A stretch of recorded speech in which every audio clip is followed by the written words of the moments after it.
Hi sir, good evening po sir. Good evening.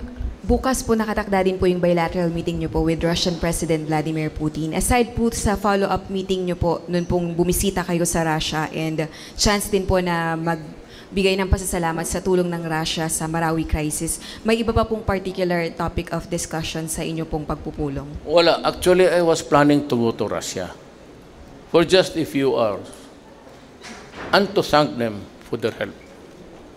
The timely help.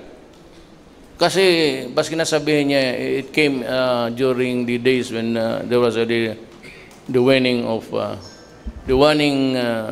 violence. Still, the replacements, kasi yung mga gastado na yung mga baril natin, and the new guns are really a welcome sight so that we can replace the guns who are really overfired, if I may use the term.